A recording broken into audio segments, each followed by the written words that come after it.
Hello everyone, it's the proof essayist here, and I'm here to show you a little interesting thing from algebra called the even and odd parts of a function. Right? Because we know that for an odd function, if you were to put in a negative input, you would get back a negative output, right? Like so. But for an even function, if you put in a negative input, the function doesn't care at all, and you just get the original function back with no sign change. But what's cool about the odd and even part of the function is if you're given a function, particularly a polynomial, which is a combination of different functions being added together, what the odd part and the even part of a function will do is it will separate out those parts of those functions which are odd and even and tell you which terms those correspond to. And the way we define it is the following. So the even part of a function, e f of x, simply equals the sum of a function being evaluated at x and negative x, simply divided by 2. And the odd part of a function is almost the same thing, except it's the difference of those two functions.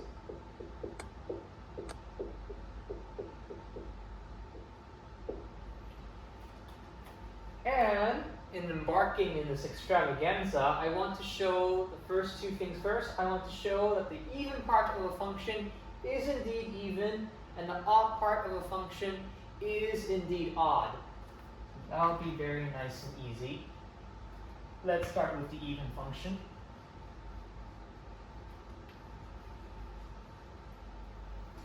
If I put in the even part of f of minus x, that becomes f of minus x.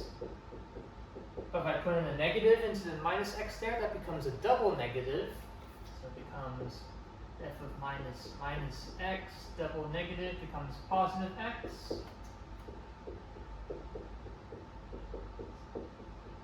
And as you see, we ended up with the same thing, except the terms are now in opposite order, but we don't care because addition is commutative in the reals. So for all intents and purposes, this is the original even part of a function. Now, for the odd part of a function. We want to show that the odd part of a function is odd.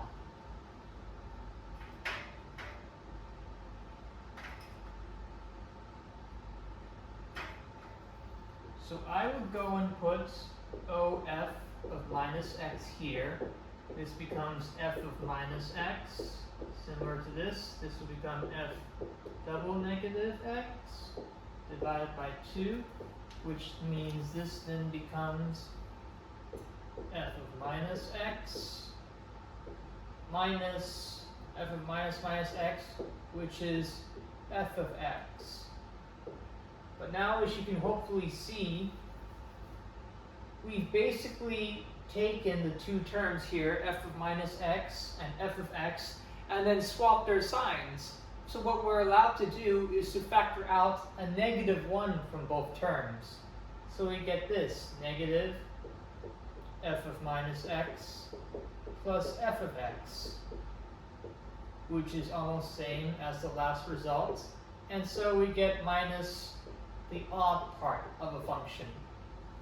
And so indeed, we have shown that the even part of a function is even and the odd part of a function is odd.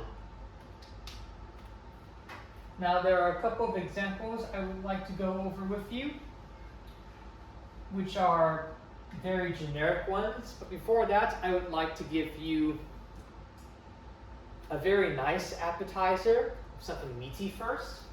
And that is showing how the even and odd parts of the exponential function is actually the hyperbolic cosine and the hyperbolic sine functions. So if you know the hyperbolic cosine function, which is generated by taking a unit hyperbola and I guess rotating it about something. I don't know, I'm sorry, I haven't really studied too much algebraic geometry with that. But that basically equals e to the x plus e to the minus x divided by 2. kind of similar pattern, except we have e to the x, and the hyperbolic sine function sinh of x equals e to the x minus e to the minus x, all divided by 2. And if we add those up together, we can indeed see that these give us e to the minus x, or e to the x, I'm not sure which one. Because cosh of x plus sinh of x equals e to the x. So everything has a factor of half, right? We're just going to factor everything by half and put it here. This is a half. This is e to the x. This is plus e to the minus x. This is plus e to the x. This is minus e to the minus x. The e to the minus x's cancel out. The e to the x's become 2e to the x. And that's divided by 2, which simply becomes e to the x, which is what was to be proven. And yeah, as you can see, we almost have the same pattern here. It's e to the x and a negative. We're adding them together and taking their average. The hyperbolic cosine is basically the even part of e to the x.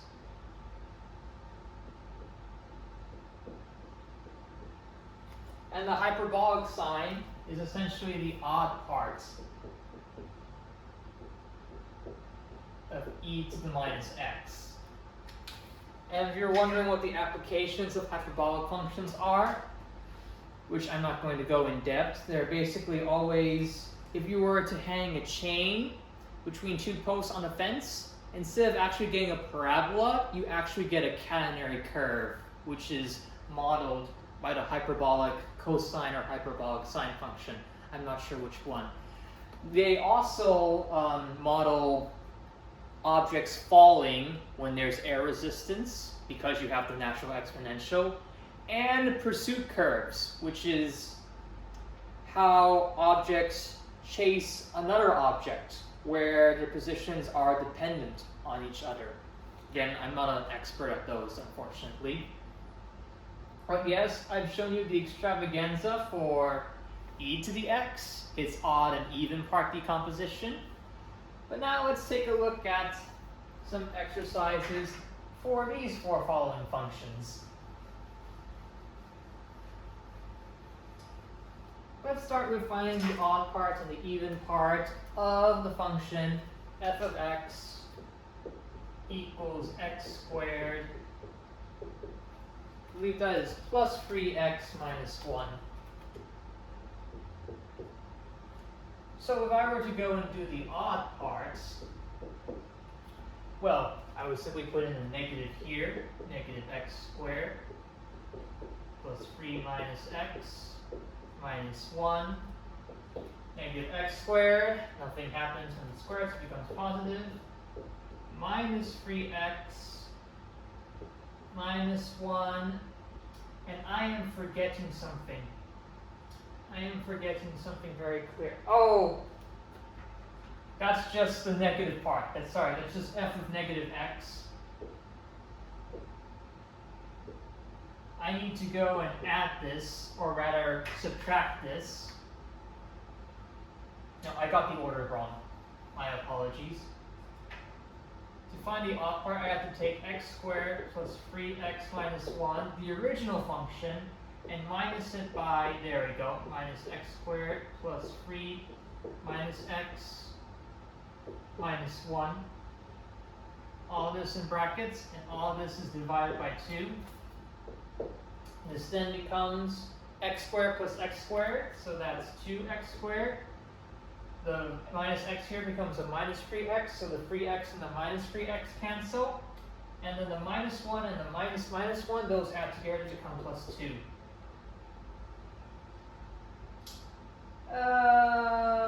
Wait. Minus 1 plus 1. Oh, I'm sorry, that's actually... Yep, that actually becomes 0.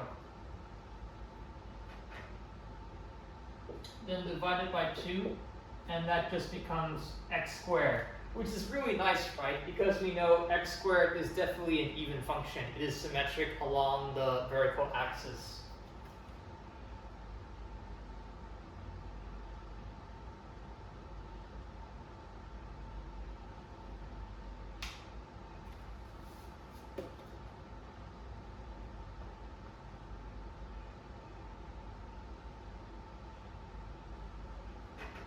Oops, I am only human. X squared minus x squared, this is why you have to be careful, minus plus 3x minus 3x, so that becomes plus 3x, and then minus 1 plus 1. So then the x squares cancel out, the 3x's become 6x, so do the 1's cancel out, and I simply get 3x back, which is nice because that is supposed to be odd. Now let us go and take a look at the even part of this function. But first, let's agree that it's 3x. Now the even part of the function, do f of x plus f of minus x divided by 2. So now I get x squared plus 3x minus 1 plus minus x squared plus 3 minus x minus 1 over 2. Okay, and I get squared. So I can add these up, 2x squared, 3x minus 3x, that becomes 0, so we can forget about that. Minus 1, that's minus 2, divided by 2. All that becomes x squared minus 1. So see, the even part of this function, this quadratic function, is only the quadratic term and the constant term, and the odd part of this function is only the linear term. So we're done with that example. Quite nice. This next one is going to be a bit tricky because it's a rational function. And actually, in fact, the even and odd parts of the function you get are not quite the same. They're different from how the function looks like. We're going to look at f of x equals x plus 1 over x minus 1. So let me write down the definitions for myself just in case again, so I don't mess up.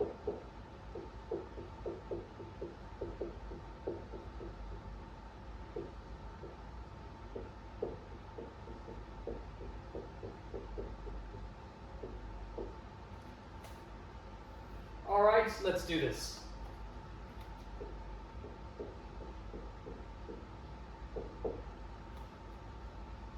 That will be,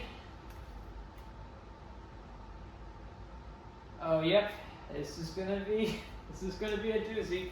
We have 1/2 times x plus 1 over x minus 1 plus minus x plus 1 over minus x minus 1. And unfortunately, we need to put that into a common denominator, so that is very, very ugly. This guy is going to become 1/2 x plus 1, x minus 1. Here we're going to multiply up in the top and the bottom by x plus 1. And for the other guy, we're going to multiply by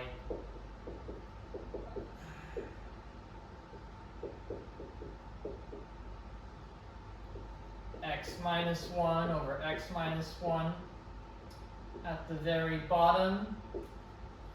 And we should end up with something that's sort of similar to the form of difference of 2 squares.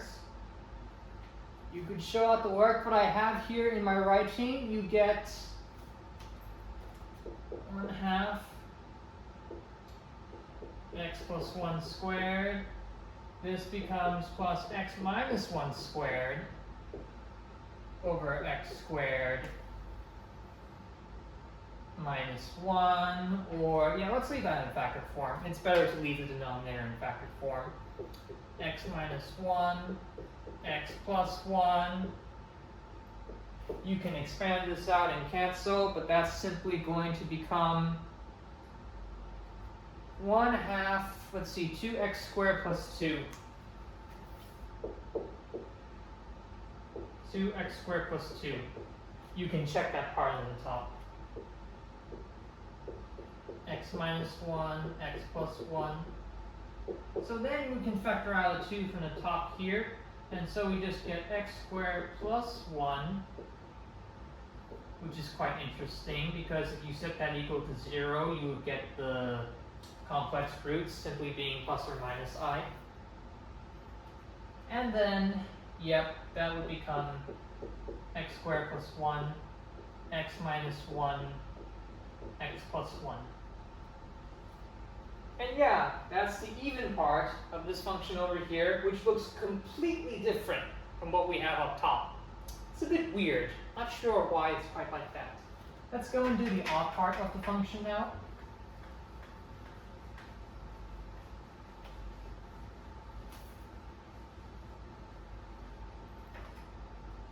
The odd part of the function is going to be x plus 1 over x minus 1. That's typical. And why not for its sake now? Let's see. Everything is going to be divided by 2. So let's put a half here first. This is going to be x plus 1 divided by x minus 1. And this is going to be subtracted by minus x plus 1 minus x minus 1.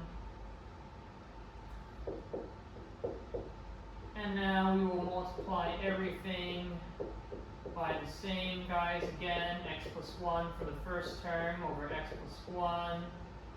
Here that's going to be multiplied by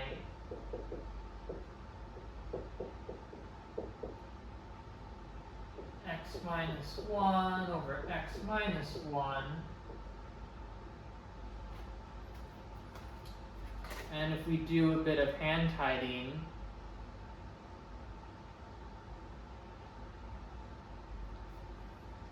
we get basically that this becomes 1/2. So you get x plus 1 squared here. No surprise. We can factor out a -1 from both sides of the term. So this becomes, see, minus, yeah. So this is minus, this is a -1, this is a -1. This also becomes x minus 1, x plus 1. And the top simply becomes, yep, x minus 1 squared again.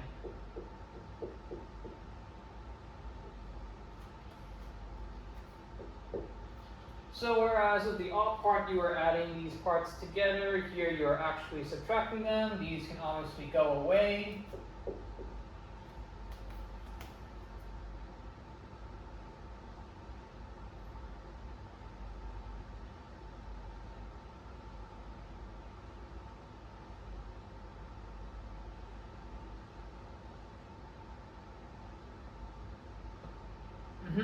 Sorry about the delay, just making sure it's all that.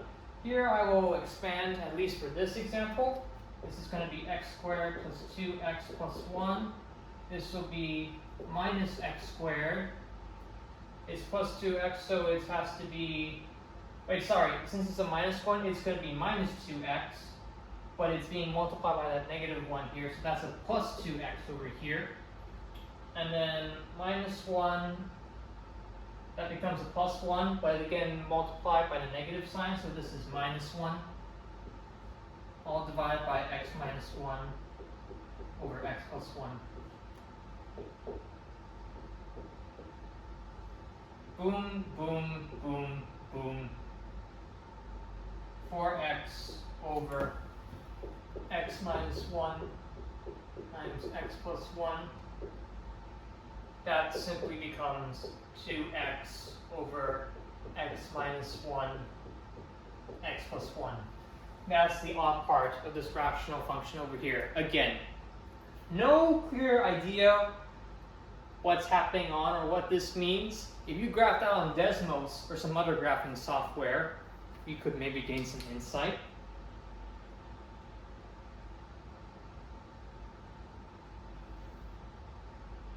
Okay, third example now.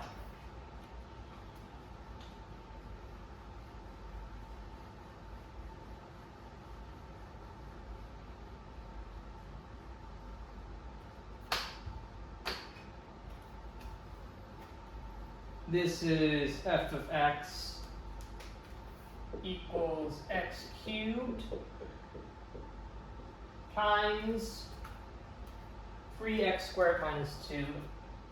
And before we do anything, we're just going to expand all of this out. That saves us the problem.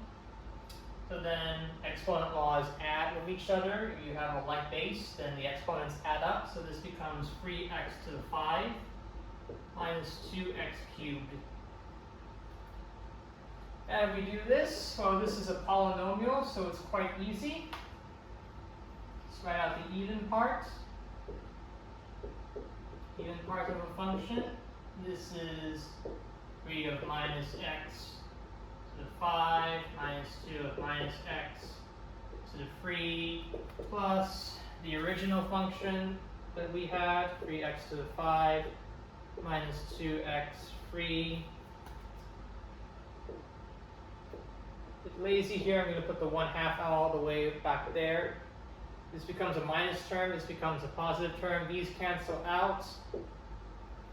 This becomes, again, it becomes negative, but then it's multiplied by negative. So this becomes, this becomes positive as a result.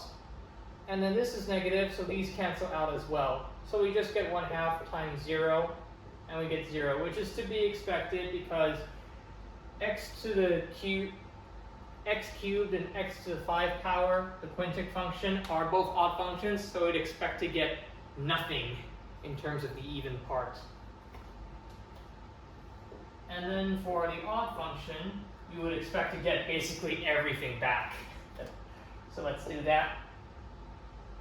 3x to the 5 minus 2x cubed. Sneakily put in a 1/2 over here. Sorry about the cramped space, guys. And then that's going to be minus 3 minus x to the 5 minus 2 minus x to the cubed. And for the same opposite reason, we'll basically get 2 times 3x to the 5 minus 2 times 2x to the cubed. We can factor it out, so these guys cancel, and yet indeed we get 3x to the 5 minus 2x cubed. That might have been a bit fast, but you can work out the details for that if you're unclear with that. Okay, this next one is interesting. We're going to look at a piecewise function now.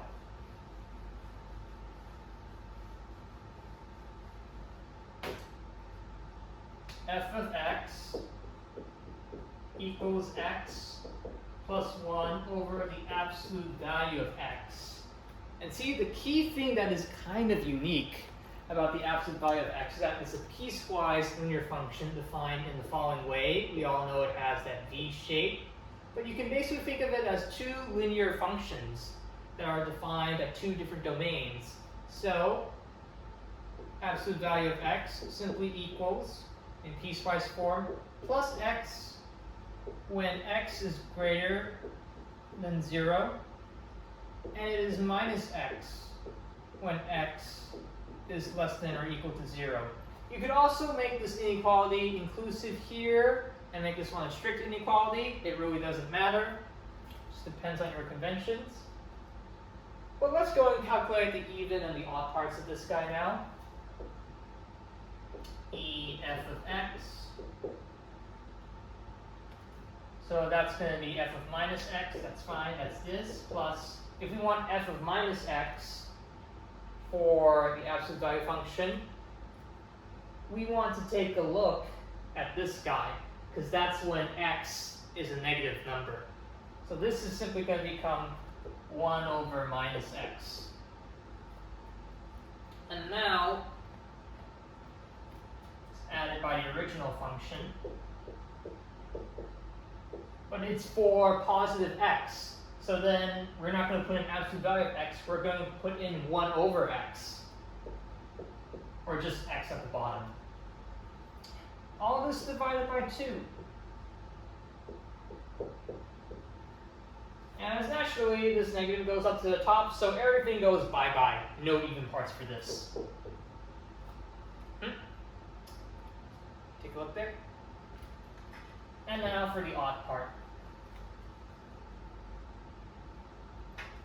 Now I can't quite remember what the odd part is. We'll see upon re-derivation. So we get x plus 1 over x through the same reasoning, and now we get minus what we wanted, which is minus x plus 1 over minus x, which is the same as minus 1 over x. And all of that is divided by 2. So then x minus minus x, that becomes a positive x, so we get a 2x here, 1/2 times 2x here. 1 over x minus minus 1 over x, that becomes plus 2 over 2 over x. And that was surprisingly kind of odd. Yeah, we get that x plus 1 over x is the odd part of the function. I'm not surprised with the x part, but the reciprocal function, x to the negative 1, actually being odd, to me at least, that surprises me.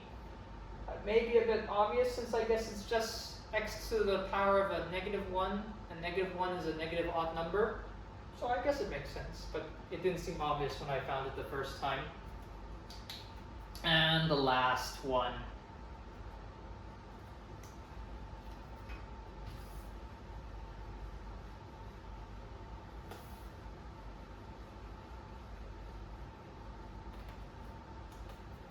F of x equals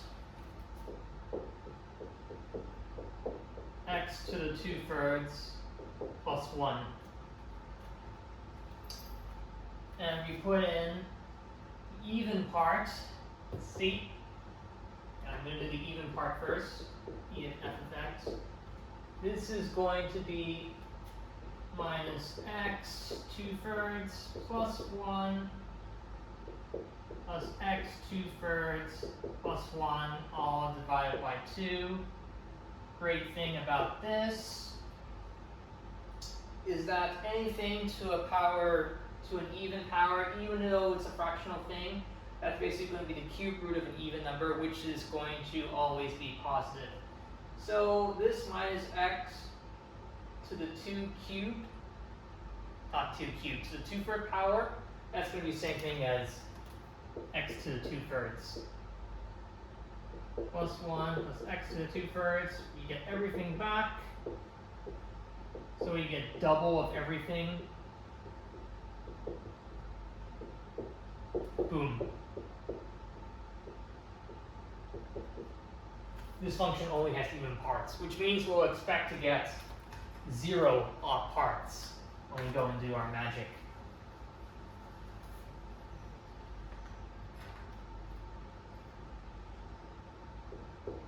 So f of x equals x to the 2/3 plus 1 minus x to the 2/3 plus 1,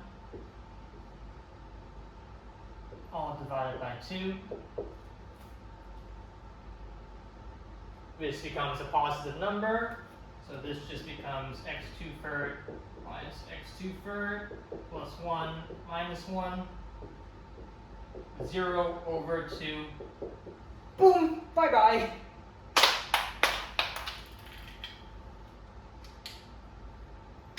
Yep, and that's it. So those are all the 5 examples, including the natural exponential function which I showed you today. on how you can break it up into both even and odd parts. So I hope you guys enjoy. Thanks for watching. And in the meantime, leave this to you as a teaser, of which I don't know the answer to as well. We have an even and odd part, which is basically breaking things up into remainder 0 and 1 in modulo 2. But could we do the same thing with all the smaller multiples of 3? What I mean is, can we do the same thing with the remainder classes of 0, 1, and 2? And for any integer number. Have a think about that. Until then, I'm the Proof Essayist, signing off.